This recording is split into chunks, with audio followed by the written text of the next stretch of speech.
கி. வீரமணியின் பகுத்தறிவை கண்டு வியந்த அமெரிக்க கிறுக்கர்களைப் பற்றி இந்த காணொளியில் காண்போம்.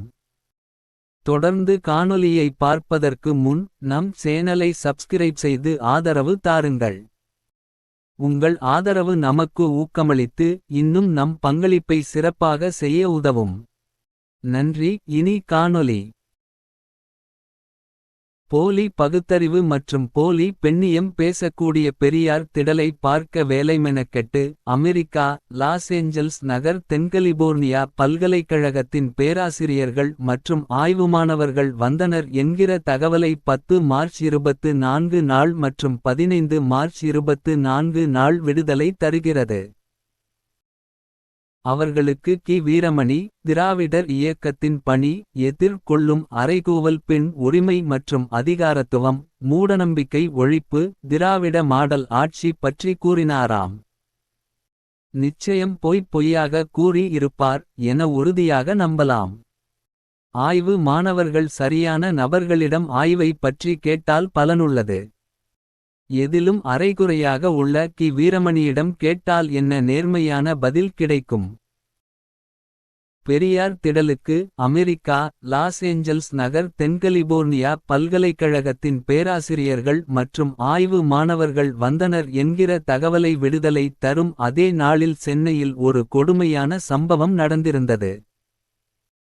பெண்ணுரிமை பெண்ணடிமைதனம் என்பது பற்றியெல்லாம் பேசும் கி. வீரமணியின் பத்திரிகையில் அவசியம் வந்திருக்க வேண்டிய செய்தி.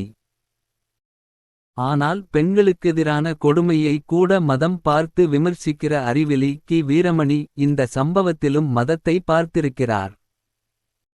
மதத்தை பார்த்ததும் கிடுகிடுவென நடுங்கி விடுதலை செய்தியை மூடி மறைக்கிற ஈனத்தனத்தை செய்துவிட்டது. இத்தகைய பேர்வழிகளிடம் வந்து பெண் உரிமை பற்றி கேட்கிறார்கள் என்றால் அந்த அமெரிக்கர்களின் அறிவு எப்படி இருக்கும். கி. வீரமணி மூடி மறைத்த செய்தியை என்னவென்று பார்த்தால் மதம் பார்த்து பெண்களுக்கெதிரான கொடுமையை தீக்க ஆசாமிகள் பேசுவது வெட்ட வெளிச்சமாகும். இது ஏதோ கி. வீரமணிக்கு உரித்தான குணம் மட்டும் என நினைத்துவிட வேண்டாம். தீக்கவிலுள்ள மகளிரும் பெண்களுக்கெதிரான வன்கொடுமையை மதம் பார்த்தே விமர்சிக்கிறார்கள் என்பது தான் இன்னும் கூடுதலான ஈ. வே. ராமசாமி கற்றுக் கொடுத்த வெட்கக்கேடான பெண்ணிய சிந்தனை. அருள்மொழிகளை அறிவில்லாத மொழிகள் என சொல்வது இதன் காரணமாகத்தான். இனி கி. வீரமணி வெளியிட பயந்த செய்தியை வாசிப்போம். பர்தா அணியாத மனைவியை அடித்துக் கொன்ற கணவன் என்கிற தலைப்பில் செய்தி சோலை இணையதளத்தில் 12 மார்ச் 24 அன்று வெளியாகி இருந்தது.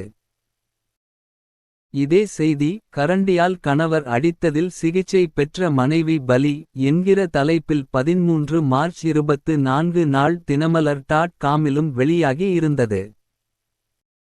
சென்னை அயனாவரம் பகுதியை சேர்ந்த உமர் தனது மனைவி சையத் அலி பாத்திமாவுடன் புதிய வீட்டிற்கு குடியேறியுள்ளார். இந்த நிலையில் புதிய வீட்டிற்கு சென்ற பொழுது உறவினர்கள் வீட்டுக்கு வரவே அப்பொழுது பர்தா போடவில்லை என கணவன் மனைவிக்குள் பிரச்சனை ஏற்பட்டுள்ளது. இதனை அடுத்து கணவர் உமர் தனது மனைவி சையது அலி பாத்திமாவை பிரியாணி செய்யும் கரண்டியால் சரமாரியாக தாக்கியுள்ளார்.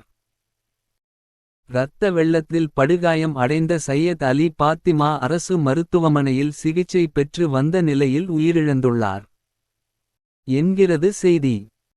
பெண்ணுரிமை பேசக்கூடிய தீக்க ஆசாமிகளுக்கு மிக முக்கியமான செய்திதானே இது. ஏன் இந்த செய்தியை வெளியிடவில்லை.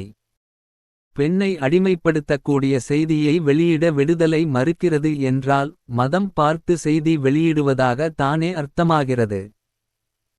இவன்தான் பெண் ஏன் அடிமையானாள் என ஆய்வு செய்து நூலும் எழுதினானாம். அப்படி எழுதப்பட்ட நூல் என்ன யோக்கியதையில் இருக்கும் என சொல்லவும் வேண்டுமோ.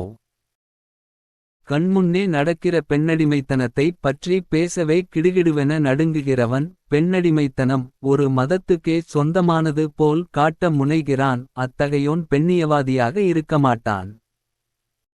பித்தலாட்டவாதியாகத்தான் இருப்பான் என்பதே தீக்க ஆசாமிகளைக் கண்டு நாம் கண்டுணர்ந்த உண்மை. கரண்டியால் அடிபட்டு இறந்த பெண்ணின் பரிதாப துர்ப்பாக்கிய நிலை ஈரோட்டு கண்ணாடிக்காரனின் பார்வைக்குப்படவில்லை. அதன் காரணமாக மனதிலெந்த ஈரமும் விளையவில்லை. ஆனால் ஈரோட்டு கண்ணாடிகாரனின் பார்வைக்கு பெண்ணின் மதம் மட்டும் பூதாகரமாக தெரிந்துள்ளது. அதன் காரணமாக அந்த செய்தியை மூடி மறைக்கிற ஈனத்தனம் நடந்துள்ளது. இத்தகைய அறிவு ஆசாமிகளை பார்க்கதான் அமெரிக்காவிலிருந்து வேலைமெனக்கெட்டு ஒரு கும்பல் வந்திருக்கிறது. அமெரிக்காவிலிருந்து வந்தவர்கள் மதம் என்பது ஒரு பெரிய பிரச்சினையா என கேள்வி கேட்கிறார்கள். அதற்கு கி. வீரமணி கூறியது, ஆம், மதம் என்பது ஒரு மாபெரும் பிரச்சினைதான். முன்னேற்றம் காண்பதற்கு ஒரு பெரும் தடையாக மதம் நீடிக்கிறது. மதம் என்பது நம்பிக்கை சார்ந்தது. கேள்வி கேட்கும் உரிமை அதில் கிடையாது. மத உணர்வுகள் நாட்டிற்கு நாடு வேறுபடுகின்றன. ஆனால் அனைத்து மதங்களும் பெண்களை சமமாக நடத்தாததில் ஒரே விதமாக உள்ளன. சமத்துவமற்ற நிலையில் நாடுகளுக்கிடையில் வேறுபாடு இருக்கலாம். எந்த மதமும் ஆண்களுக்கு இணையாக பெண்களை நடத்துவதில்லை என்பதுதான் உண்மை நிலை என்கிறார் கி. வீரமணி. இவ்வளவு தெள்ளத்தெளிவாக பேசும் கி. வீரமணி பர்தா அணியாத ஒரே காரணத்தால் தம் மனைவியை அடித்து கொன்ற கணவன் குறித்த செய்தியை வெளியிடாமல் தாங்கள் பேசும் பெண்ணுரிமையால் எந்த பிரயோஜனமும் இல்லை என நிரூபித்துவிட்டார்கள். எந்த தீக்க காரனிடமும் பேச்சொன்று செயலொன்றாகத்தானே இருக்கும். மதம் என்பது ஒரு பெரிய பிரச்சினையா என கி. வீரமணியிடம் கேள்வி கேட்கிற அமெரிக்கர்கள் பயங்கரவாதிகளுக்கு பயந்து தற்சமயம் அமெரிக்காவில் வசிக்கும் சல்மான் ருஷ்டியிடம் இந்த கேள்வியை கேட்டிருந்தால் நிறைய உருப்படியான பதில்களை அறிந்து கொண்டிருக்கலாம். கடந்த 2022 ஆண்டு ஆகஸ்ட் மாதம் நியூயார்க்கில் நடந்த நிகழ்ச்சி ஒன்றில் பகுத்தறிவாளர் சல்மான் ருஷ்டி கொடூரமாக தாக்கப்பட்டார். இந்த தாக்குதலில் சல்மான் ருஷ்டி ஒரு கண்ணில் பார்வையை முற்றிலுமாய் இழந்தார். எப்படி கி. வீரமணிக்கு ஈரோட்டு கண்ணாடி அணிந்திருப்பதால் இந்து அல்லாதவரின் குற்றங்குறைகள் தெரிவதில்லையோ அதே போல் இந்த அமெரிக்கர்களுக்கு கி. வீரமணி சகவாசத்தால் அமெரிக்க சம்பவங்கள் தெரியாமல் போனது போலும். சல்மான் ருஷ்டி மீதான தாக்குதலில் அவர் கை நரம்பு, கழுத்து, நெஞ்சு, கல்லீரல் ஆகிய உறுப்புகளிலும் பெருத்த காயம் ஏற்பட்டது. நாத்திகவாதிகள் பகுத்தறிவாதிகள் என சொல்லி கொள்ளும் கி. வீரமணியின் பத்திரிகை இந்த தாக்குதல் செய்தியை தம் பத்திரிகையில் பிரசுரமாகாதவாறு பார்த்து கொண்டது. சக நாத்திகவாதி தாக்கப்பட்டாலும் கொல்லப்பட்டாலும் தாக்குகிறவனின் மதம் எது என பார்த்தே அந்த செயலை கண்டிக்கிற ஈனமானவாதிகளிடம் பகுத்தறிவை பற்றி விசாரிக்க அமெரிக்கர்கள் வருவது அவர்கள் அறிவிலும் பிழை உள்ளது என்பதனைதானே காட்டுகிறது. பார்வையிழந்த சகநாத்திகனின் துர்ப்பாக்கிய நிலை ஈரோட்டு கண்ணாடிக்காரனுக்கு தெரியவில்லை. அதன் காரணமாக மனதிலெந்த ஈரமும் விளையவில்லை. ஆனால் ஈரோட்டு கண்ணாடிக்காரனுக்கு தாக்கியவனின் மதம் மட்டும் பூதாகரமாக தெரிந்துள்ளது. அதன் காரணமாக அந்த செய்தியை மூடி மறைக்கிற ஈனத்தனம் நடந்துள்ளது. நாடு கடந்து ஒருவரை சந்திக்க போனால் அவர்களின் யோக்கியதையை முழுமையாக தெரிந்து வைத்து கொண்டு போக வேண்டும். எப்படி பக்தி முற்றியவர்கள் போலி சாமியார்களிடம் போய் சிக்கி சின்னாபின்னமாகிறார்களோ அதே போல் நாத்திகவாதிகளும் போலி பகுத்தறிவாதிகளிடம் சிக்கி சின்னாபின்னமாகிறார்கள். மேலும் சல்மான் ருஷ்டியை தாக்கிய இளைஞருக்கு ஈரானிலுள்ள இமாம் கொமெய்னி ஃபத்வா அறக்கட்டளையின் செயலாளர் முகமது இஸ்மாயில் கூறியது. சல்மான் ருஷ்டியின் ஒரு கை மற்றும் கண்களை செயலிழக்கச் செய்த அந்த அமெரிக்க இளைஞனின் துணிச்சலான செயலை கௌரவிக்கும் வகையில் சுமார் 1000 சதுர மீட்டர் விவசாய நிலம் அந்த நபருக்கோ அல்லது அவரது சட்டபூர்வமான பிரதிநிதிகளுக்கோ நன்கொடையாக வழங்கப்படும் என்று தெரிவித்துள்ளார் என்கிற செய்தியையும் கி. வீரமணியின் பத்திரிகை மறைத்தது.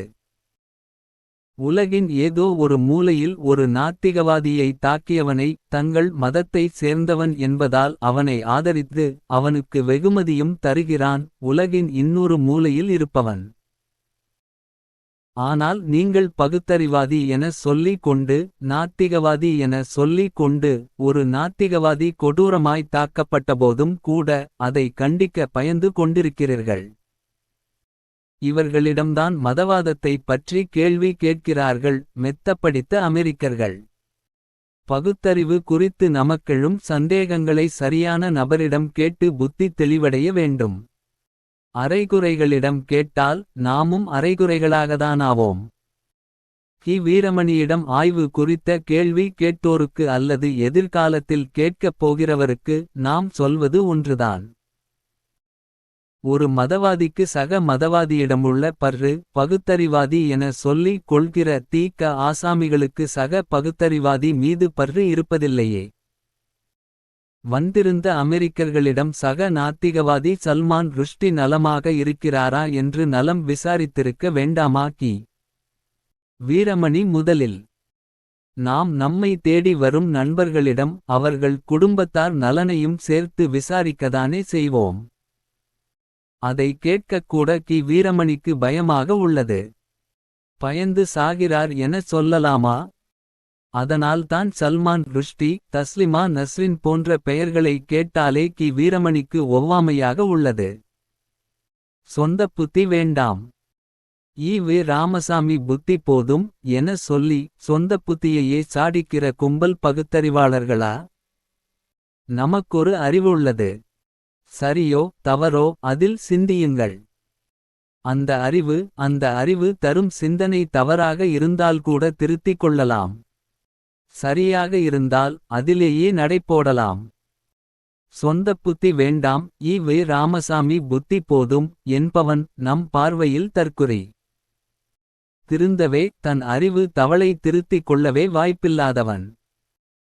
ஈ. வே. ராமசாமி முட்டாள்களைதான் உருவாக்கி வைத்துவிட்டு போயிருக்கிறார் என்பதை மதம் பார்த்து பகுத்தறிவை காட்டுகிற அறிவிலிகளை கண்டு சொல்ல முடிகிறதில்லையா? பெரியார் திடலுக்கு யார் வந்தாலும் முட்டாளாகிவிடுவார்கள் என்பது இந்த அமெரிக்கர்கள் மூலம் நிரூபணமாகி உள்ளது.